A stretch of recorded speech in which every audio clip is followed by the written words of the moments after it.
Alright, I'm going to try to show you how to take out the wood paneling sections on one of the walls here. This is a 1976 Apache Ramada. I had a couple people ask how to remove these panels, so I figured I'd go ahead and just take the whole section here apart. If you take apart one of the corners over here, then you're pretty much good to take apart any of the other ones. They're all basically identical to each other. Mine's a little different in that somebody else has done some repairs to it in the past, and some of them are pretty janky, and I don't find out about them until I take things apart and see what they did. So there's a lot of learning that goes on in the background. For some people, they'll have these little hooks here that whenever you lift up the roof, it pulls up the camper walls with it. Mine didn't come with those. Somebody got rid of those for me a long time ago, so that's something I'm eventually going to be hooking up. So whenever you take this wall out, you will eventually have to drill out these 2 holes, or 3 holes, I guess. Drill out these 3. So in my case, I'm also going to be figuring out why my door here doesn't close properly. So I'm going to be removing the hinge and everything on this one as well. Also with this, I'm just polishing and replacing the wood paneling. These are 2 that I've already done previously.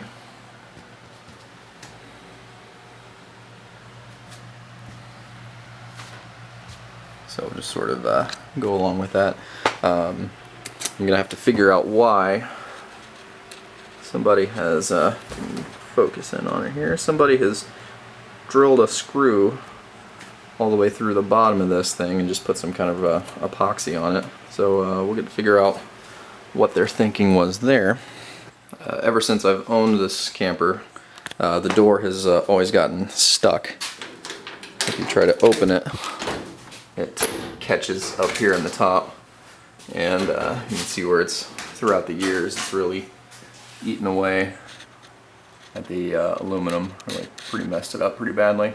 So this is one I've already kind of polished and cleaned up a little, but you can see it's pretty uneven up here. There's quite a bit more, I use my shadow, there's quite a bit more width here than there, and so this whole door is sort of leaning this way. So I gotta figure out what that's all about. And also the random epoxy screw, this is where it comes in. So that's really screwed down. There's a little bit of a broken aluminum right there. So yeah, this will be an adventure. So the first thing I'm going to do is take the top half of the door off. I'm going to start with undoing the latch. This is one that I bought from ApacheCamperTrailers.com and retrofitted on instead of that little half plastic piece. Because this door is so off-center, this thing really is kind of necessary. It has to hold it together, that little plastic piece. Once it closes, or the more it's closed, the more separated it gets until it just doesn't even hold together. So at least this thing latches it and closes it together pretty well. But yeah, so we start out with taking these screws right here out. I think if I just take those 4 screws out, that should release the door.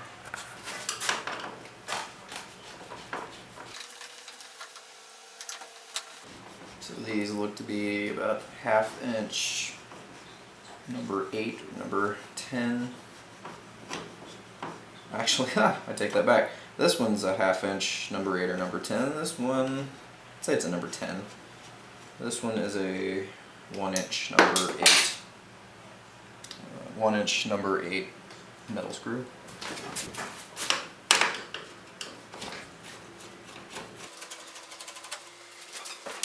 Same with that one, 1/2 inch screw. This one,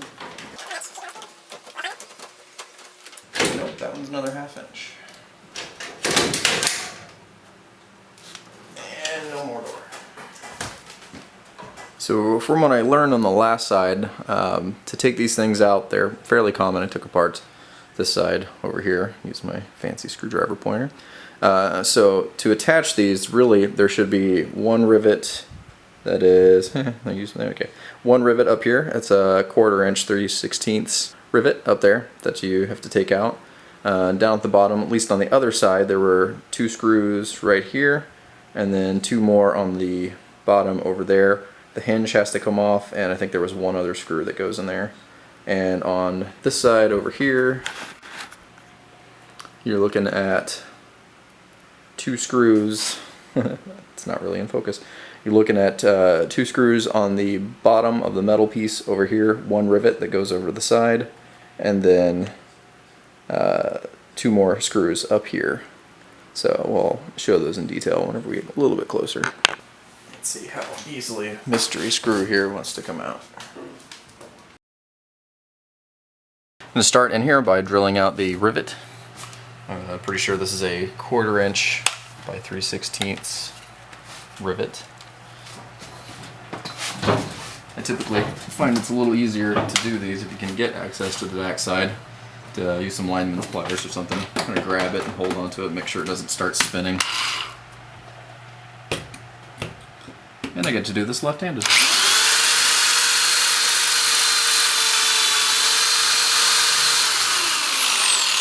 So this is fairly common with these, where you get, I've got a really dull drill bit because I've used that drill bit quite a few times to drill rivets out. But the core of the rivet will actually still be inside of there, and as soon as the drill bit hits that, most of the time it just stops going through. So it doesn't hurt to have a little hole punch here. So just get there and kind of get into the core, just give it a good tap. Usually it's enough to knock it through the other side. Or if you're most of the way drilled through, it'll just pop the rivet right out. So there's that. So at this point, the next step is to raise the roof just a little bit so you can drop the wall.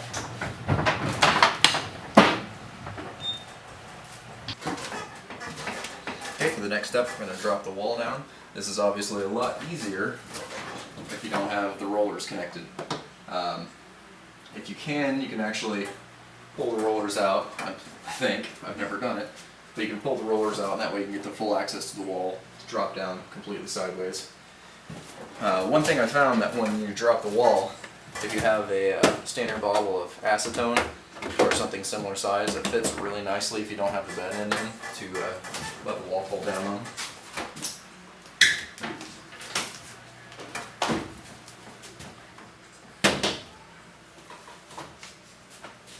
Okay, I'm going to start at the bottom right by the door, get these screws down here.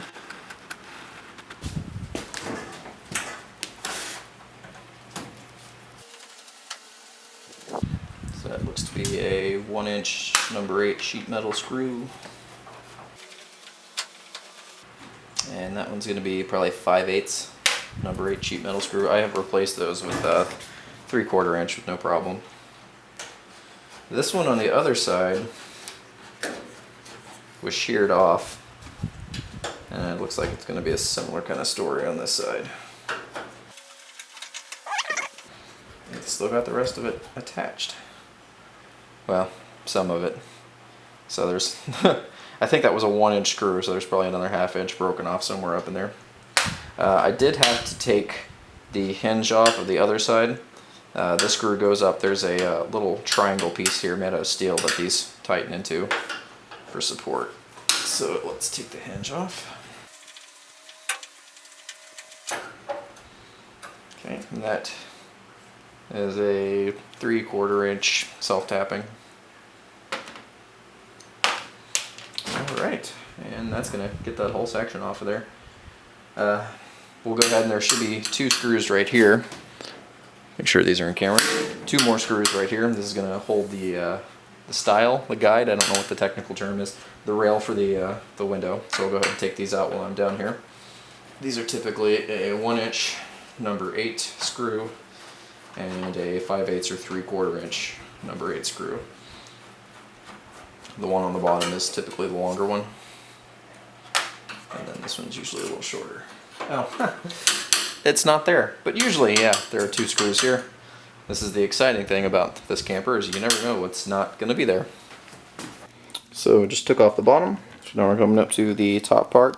It's going to be a little hard to see, but at the top of that there are 2 screws, sort of like the bottom was supposed to have, but only had 1. So go ahead and take these out.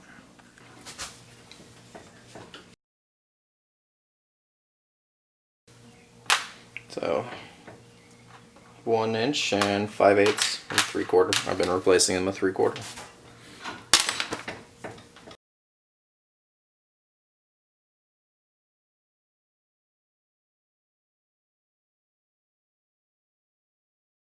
So my garage is really junked up with Apache parts, so it's going to be a little hard to get to a close-up of the next part. But the next thing you want to do is over here on the outside wall. On the outside, you're going to start with drilling out these rivets here. So there's one on the bottom that's usually hidden behind the aluminum telescope cover, or an aluminum telescope. There's one there, and then there's going to be one up here as well. This is also on the other side, on the inside of this. This is where you would drill the 2 rivets that hold the sliders for the wall. It'd be these 2 here, and then the one on the end is also the same as this guy right there. Alright, start by taking this rivet here out.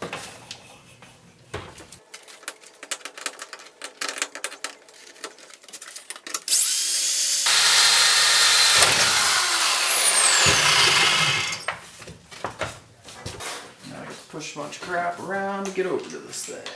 Awesome.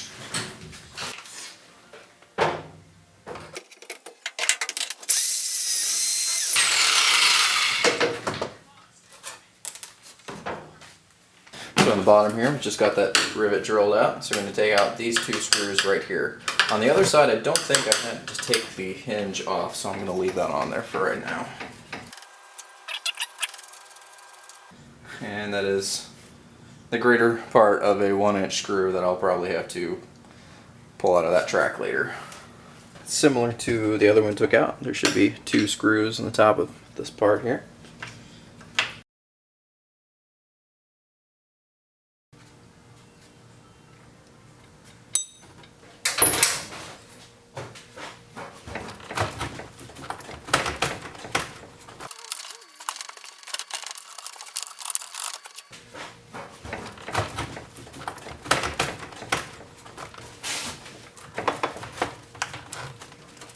Alright, had a little trouble sliding that out, so I'm going to lift up and see if we can take it out with the wall itself.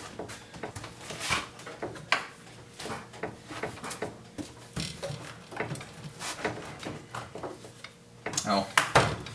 So here's a stupid gotcha. So, if you're going to do this, make sure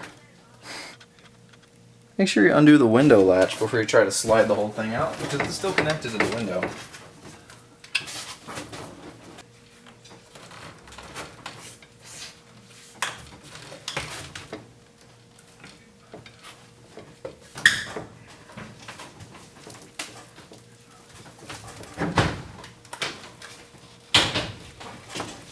Just came to this side to verify that the hinge does not need to come out.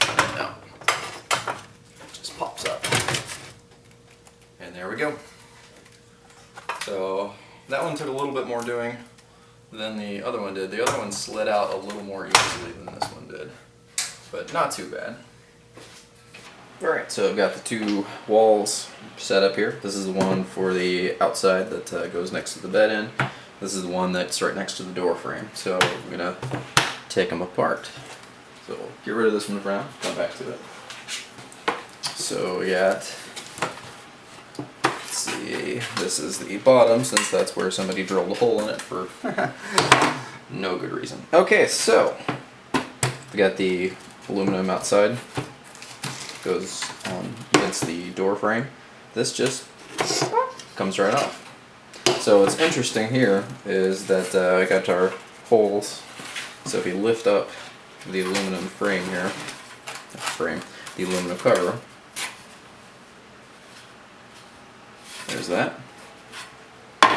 And so down at the bottom corner, it does have this little steel triangle.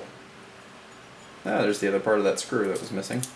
I'll pull that one out later. But that sort of reinforces the frame a little bit and gives the bottom of the hinge some meat to hang into, because obviously there's not much to bite into here. This is super duper thin aluminum. So you got that. Get your phone, kind of holds its shape, and the wood. This is the #1 reason to take these apart and replace them. A lot of the wood gets water in the bottom of it. This gets pretty faded, and this is just a veneer coating that just flakes and falls right off of that. And that's kind of my whole reason I'm taking all of these apart. I had one of these on the back that was really faded and wrinkled, and so I wanted to replace that, but I can't replace just one, so I'm doing all of them because I'm crazy like that. So we're gonna set that over the side. So what's interesting to me though, my whole problem with my door, the second reason other than replacing the wood, the reason that I took this whole thing apart is because my door is not sitting proper. Let's see here. Yeah, this is the top here. So the door actually hangs out and kind of pulls away. And I expected to find something more, kind of like, you have this at the bottom that the screws go into. I figured they would have something similar to that here. That is not the case. Apparently, at least in my camper, the hinges for the door screw directly into this little aluminum piece, and I don't know if you can see it. Let me see if I can zoom in here just for dramatic effect. Yeah, that's where my screws are going in for my door, and there is just nothing there. So that has been thoroughly stripped. So my plan right now is to put something back here to try to, maybe a little steel bar or something that the screws can kind of bite into and lean up against this, or I might come up with something else. We'll see. Alright, here is our outside wall, rear wall. So there's a little bit more, this one's a little bit more involved to take these apart. Not that it's hard, there's just more steps. So immediately you have the turnbuckles here for the telescoping covers, if you're lucky enough to have them. I'm assuming there's usually 3. Just about all of mine had 2 with just a random hole filler right there. But I've gotten some replacements for that. You got this little doodad here that fits into the telescoping cover. This is the only tricky part because this is a tubular rivet that you have to grind off. All the rest of these you can just unscrew. On the other side, you got your window lock, and then the 3 screws and the tubular rivet. So for the most part, you could just pop this off. I'd recommend taking off the window latch first. So we'll get that little guy out of the way there. And so with that, now this should just come right apart. You do have to kind of pay a little bit of close attention. See, make sure this is actually in focus here. This little snap right here has a little knob on the outside that they drill a hole for. Oh well, I don't know if they drill a hole for, if they just jam it in there, but either way. So sometimes, at least on one of the ones I took, it was a little bit longer and would catch, and you have to really kind of fight to get it out of there. But this one came off pretty easily. So there's that aluminum piece. Next step are the 3 turnbuckles. And take this one out. Same thing here. Ooh, the gasket just crumbled and fell apart. It's only like 40 years old. I don't know why it would do that. So, yeah, one here in the middle. Alright. And now the fun part. So I think the only good way to do this is hit it with a grinder and just take off the top of this until you can loosen up and peel that thing off of there. Since I'm releasing this on the internet, probably should say wear your protective things, cover your eyes, do the things.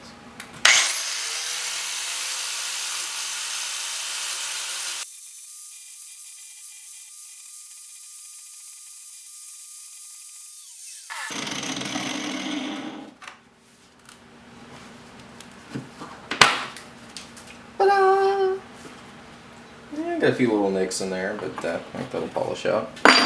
So we got that little thing taken out.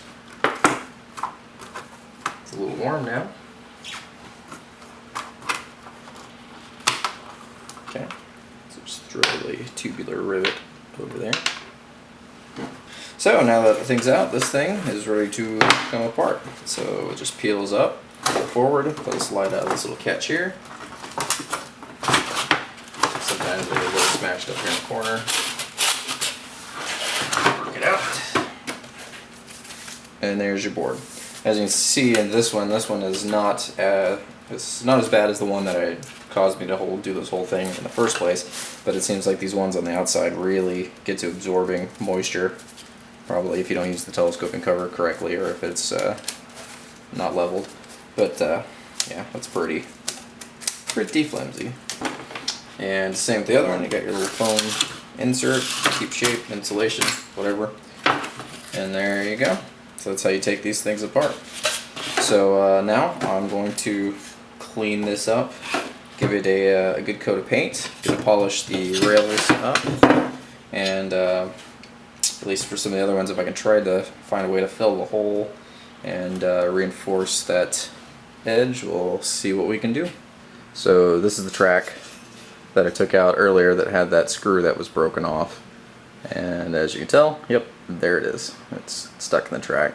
So I had this happen on the other side. It was quite a bit longer. It was down to about there, and they are not particularly fun to get out of that track, but it can be done. So seeing as I want to replace that with a good screw, I'll have to go ahead and do that.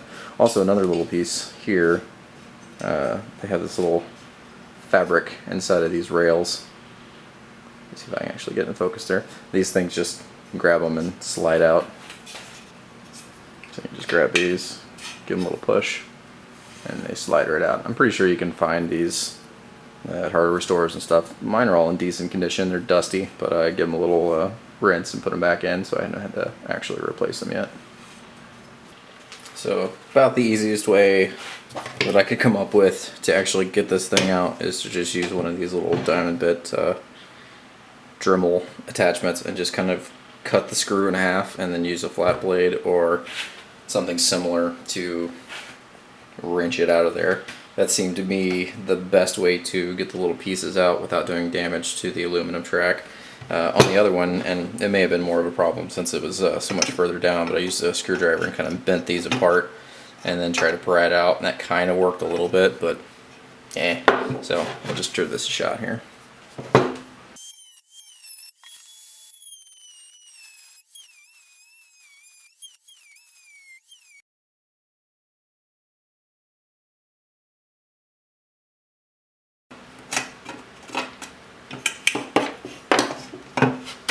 Yay! And there's the little tip of the screw that was stuck in the track. So that is about the easiest way I have found to get that out of there. This one is easier to take care of.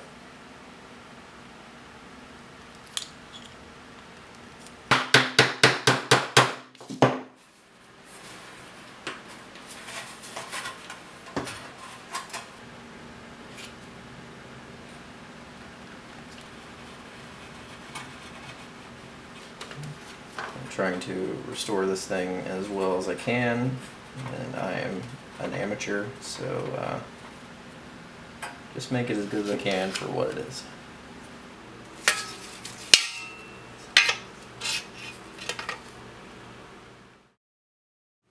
Alright, it's been a very long time since I last worked on this, but everything's ready to reassemble.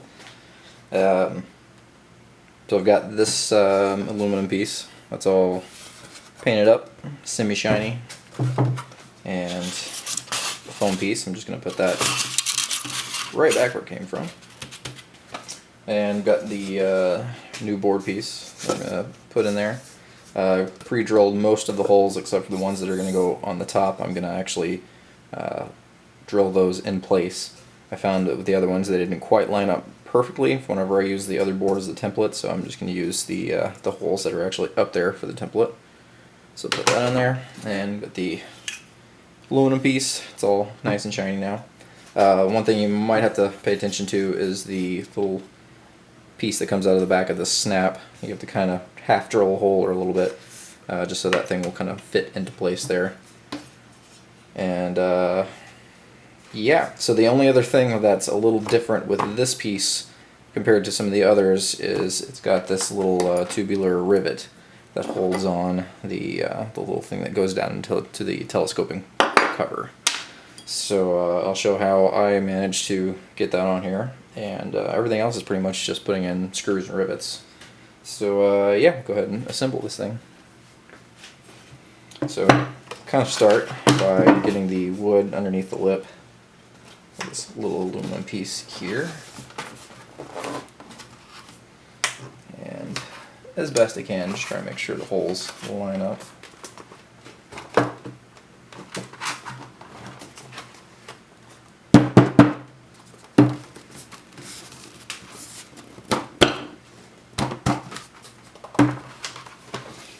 Okay, get that on there, and the best thing to do that I found for this is to put this piece on here on the front and just sort of roll this piece, if you can get the edges properly in there. Just roll that, and then you almost feel this thing snap into place, and it holds everything together pretty well. So you move that right there, then everything's pretty well assembled, but just have to hit that little tubular rivet. So here's everything you need to put the tubular rivet back in if you use what the factory had. You could probably just do this with a screw, work just as well. I'm just, weird like that, so I try to get it as close to the factory as possible. So what you're going to have is your rivet, the washer that goes on the inside facing side. That'll go through there, and then you got the little rotator lock pin? Plate? I don't know, whatever you want to call it. And the two things, if you have a press, then you're in luck. That'll be super easy. You just put it in there, you're done. If you're a chump like me, then you have a hammer and this little tool here, and this little tool that has the kind of rounded shape, and that gets the edges of the rivet. That gets the edges of the rivet to kind of splay out like you want it to. So a hammer, that tool, and something metal to bang it on. I've got this vise right here. Has this nice little anvil surface on the back of it to hammer things down like that. For the sake of my finish on the wood and the polish and everything and the paint, I went ahead and laid down a piece of fabric or something on top of that to kind of cushion it a little bit. These are the tubular rivets that I'm using. These are 3/16 inch by 1/2 inch little aluminum things. I think I got these off of Amazon. Couldn't find anywhere locally that stocked them, so Amazon was pretty much the go-to for that. To assemble this thing, gotta figure out the hole it goes into. It's gonna go in this one here. So start with the washer and the rivet. Guess the washer has a shinier side, go with the shinier side. Just pop that through. Okay, so I've got the top part of this little piece facing me. You can kind of see it in there. I've got the rivet in place, the padding down on it so I won't dent it too badly. And so in this case, if this is the top, then you can kind of see where I hit it with the grinder, so I can tell easily which way this one goes on. So it's going to rotate down into the telescoping cover. So here comes the kind of tricky part. So there's I'd practiced with a couple of these tubular rivets to get it right before I started doing these. So I've got the little tool that's going to kind of cause this thing to go outward. And rather than just a couple good knocks, I found it's better to kind of go easily on it.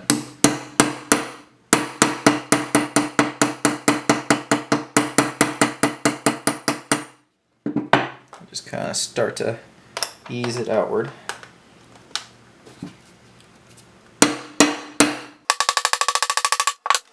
Okay, just a few little good whacks. That thing's already starting to not come off. So try to get it setted. Try to get it set as much as you can with this tool, and then you finish it with the round part of the ball peen.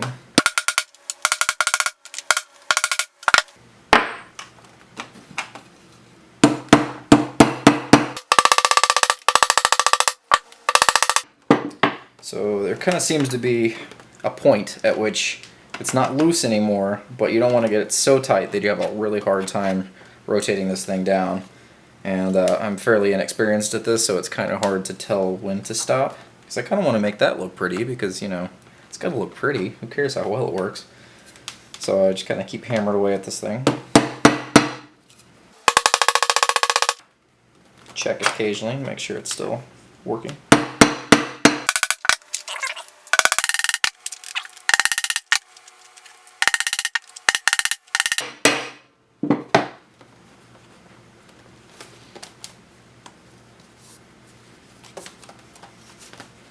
Alright, that's on there in place pretty well. Still has pretty good mobility. I'm gonna call that good.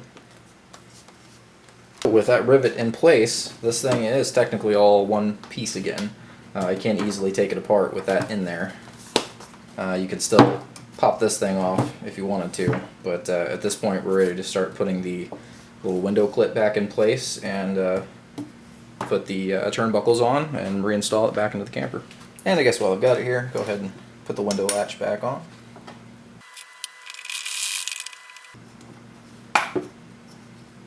Gorgeous! Here I've got two of the originals. This side had two. I was missing one. So here are two of the originals. I've just thrown a little coat of paint on, the Navajo white, just kind of make them look a little more shiny. Here's a 3D printed replacement. This is a model that I designed specifically to be more easily printed on a 3D printer.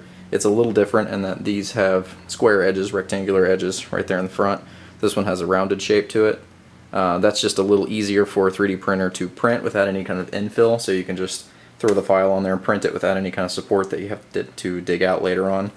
Another thing that I made differently about this one is that it's actually pre-threaded to fit a modern number 8 inch and a quarter, let's see if I can actually get that in focus, number 8 inch and a quarter sheet metal screw. 3D printed objects, especially when they're printed like this with the layers stacked up, have kind of a nasty little habit where if you try to thread them, sometimes the pressure of the threads is a little bit too much and it will crack and just spread them apart. So with this design, I've actually made the threads in the 3D print already, so whenever you tighten down with the bolt, it has an easier time biting into that plastic and not destroying it. So that's what's going on here. Number 5 rubber O-ring, 3/8 inch outer diameter by 1/4 inch inner diameter by 1/16 inch. They fit really well around the top of these things. That. And so that way whenever you compress it, these will spread out a little bit and give you just a little bit more water coverage. Alright, I'm going to go ahead and assemble those and we'll get them in place. Screw goes right in there, washer facing out. Just a little bit of thread that's showing through there. Get it started. Screwdriver on the other side and tighten it down just to the point that I should just go through the hole there. Tighten it down just to the point where you might feel that rubber start to compress just a little bit, but you don't want it much tighter than that or you won't have an easy time rotating it. There we go. One down.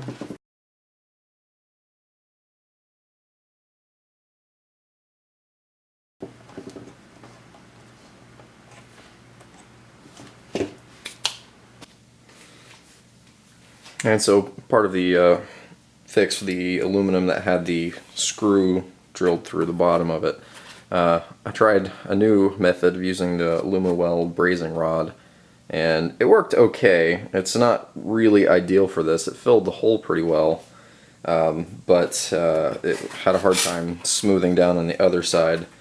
So what I ended up having to do is just use a high build primer, put 2 or 3 coats of that down, sand it smooth, and then paint that. So overall it turned out pretty well. Going forward I might try that again. It's a little ugly on the inside, but you can kind of see a little bit of the buildup that was in there. I didn't want to bother smoothing this part down anyway since it's getting covered. But it filled the hole okay. It didn't do corners. The corners were a little torn. It didn't do a real good job with that. As soon as the stuff cooled down and you put any kind of pressure, it just kind of gave up. But the JB weld that I've tried in the past did exactly the same thing. So 50-50. JB weld's a whole lot easier. You don't have to use a torch or anything like that. So filling a hole, JB weld probably would be the way to go. Although the AlumiWeld is pretty nice because it makes a, I mean, for these kind of things with holes, it does fill that pretty well. It's just kind of a mess and kind of a pain to use. Also, what I've decided to do for the hinges where they go into the wall here is use these. This is a smaller one, but speed nuts, which are used a whole lot in the cabinets. Zoom in on that.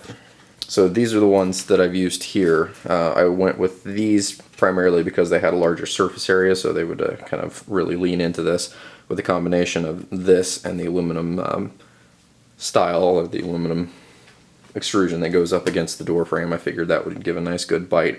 These things really thread and get really tight, so I think that should help with my leaning door problem, but I don't know for certain. We'll find out when I put it back in. But these are basically what they look like.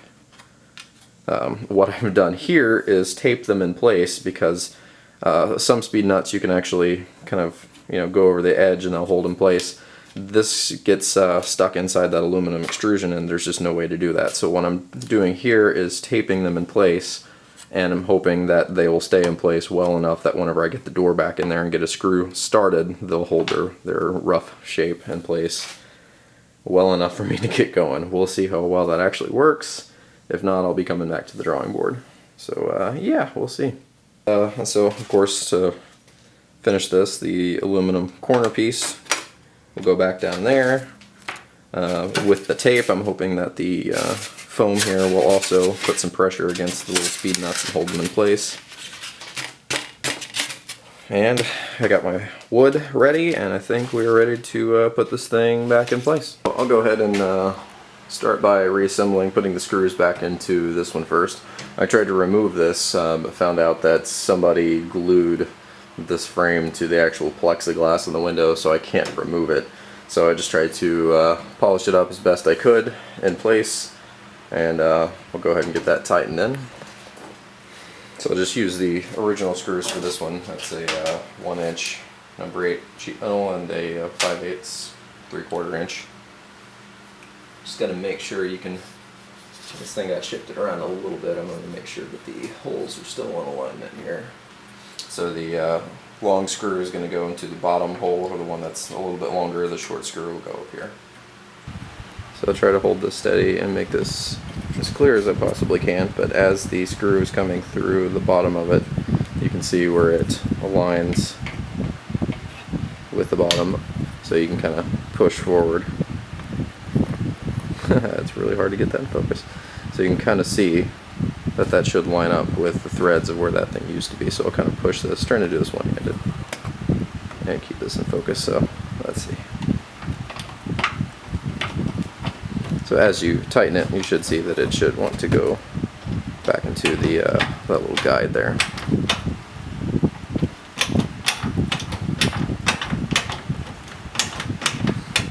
And I'm not going to tighten that side down too much just yet, because there's still another hole that will go into this guide, which let's see if you can see that. Yeah, so the top hole is going to go into this track here.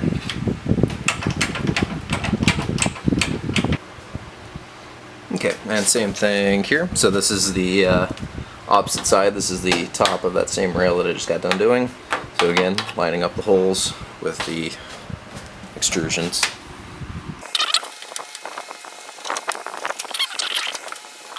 Okay, so I guess I'll go ahead and try to put the part of the wall that has the hinge extrusion on it in first. And so I'll kind of start by putting the wood in place here. It's a little delicate.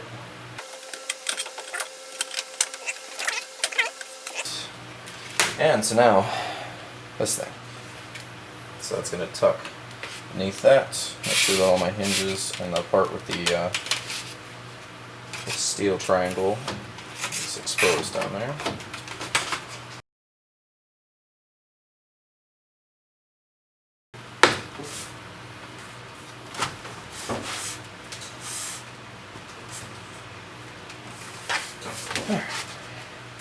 So try to get this piece in here. So one thing to check that I got wrong on the other side when I first did it is the hole where this rivet goes. This needs to be underneath it, so you want this part out.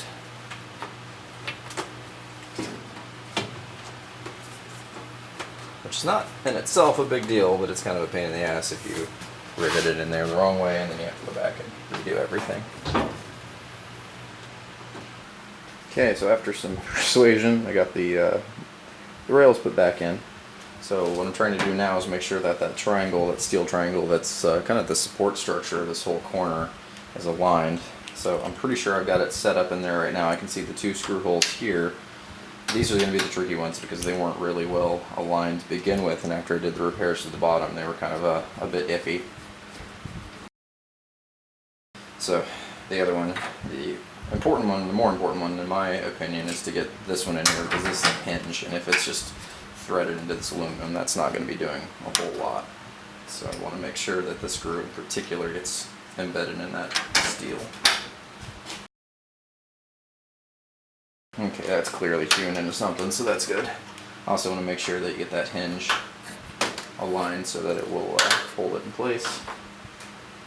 It should be good. So the last attachment piece is the rivet that goes up here. I was wrong earlier when I was calling out the rivets and whatever. This one is a 3/16 by 1/8 inch. It's about a 1/4 inch to start, but I guess once it gets compressed down it's an 1/8 inch. So that's what we want up here. Also, a pneumatic rivet gun is almost essential, I say, to working on these campers. Using the little handheld ones, there are some places you can't, you have to use it because these things physically won't fit. But this thing makes putting rivets in so easy that you're almost stupid to not have it if you can afford it. And speaking of afford, I cheaped out, got the cheaper model at Harbor Freight. I would have probably, knowing what I know now, gone ahead and stepped up to the one that can do 1/4 inch thick rivets. There are a few 1/4 inch rivets on this camper, which I had to buy another tool for, so I had to dump the 20 bucks into the other tool to get that, so I might as well dump the 20 bucks into the rivet gun, whatever. Anyway, so rivet this thing in place, which is just tap, and you're done.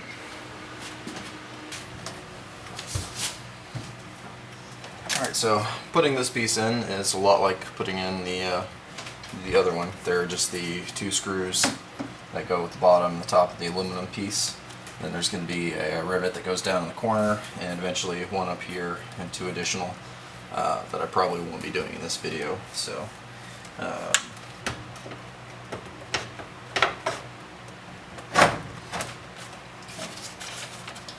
and the main thing here is just making sure that the screw holes are aligned. So I'm going to do that on this side first, and then I won't tighten them down completely. We'll move down to this side and hit those.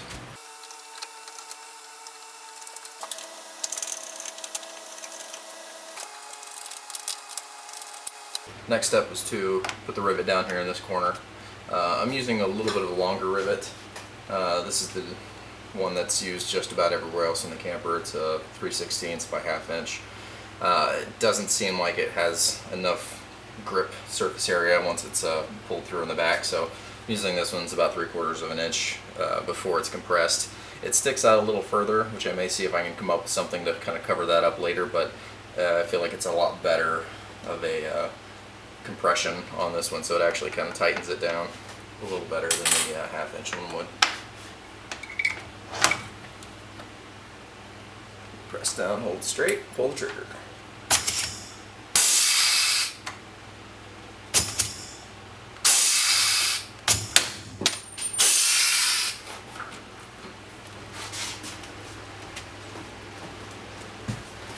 So as you can see, it sticks out probably 1/4 of an inch from the wall, but that thing is, it's not going anywhere. It's nice and tight. So I don't know, I may come up with kind of a rubber bumper or something to cover that up in the future, or it may not. It may not be that big of a deal. So the only thing that really remains on this part of the wall is to to drill the holes up at the top here. These 3 points, let's see if I can actually point it. These 3 little points here.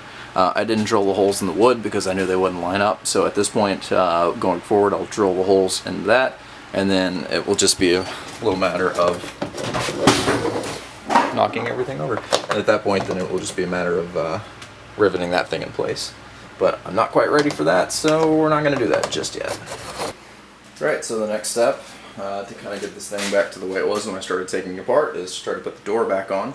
So I'm going to go ahead and put the screws back on the hinges. We're going to cross our fingers and see if hopefully the screws get into the speed nuts like they're supposed to. I'm mostly concerned about these guys up here. These were the ones that were stripped to begin with, so as long as I can get through that, get some nice surface tension on that, get a nice grip, I think we'll be alright.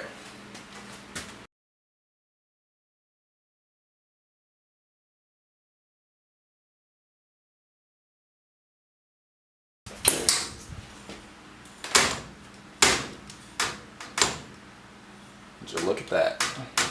The first time since I've owned this camper,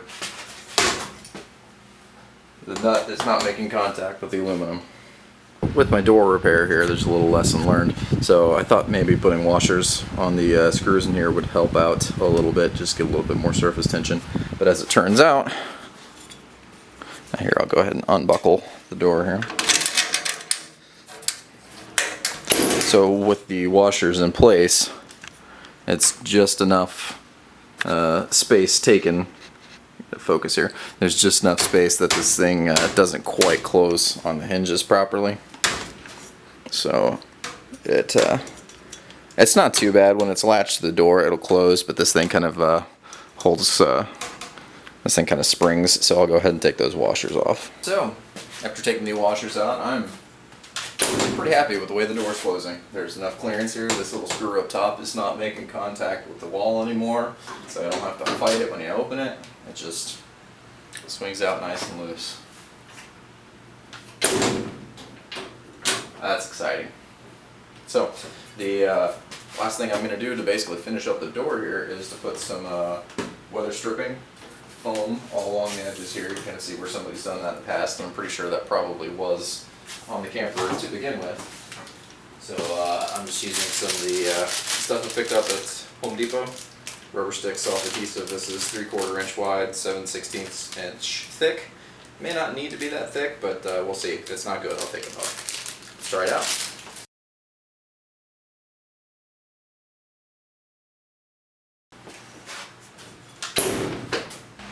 Alright, so here's the after shot. We've got the door frame, which I'm probably going to shine up at some point, but at least this one's all nice and cleaned up. So here's the camper with the new wall boards in place and the aluminum edging nice and shined up. Obviously I did just a little bit here, but not the whole thing. I'll work on that at some point. Try to get this in focus here.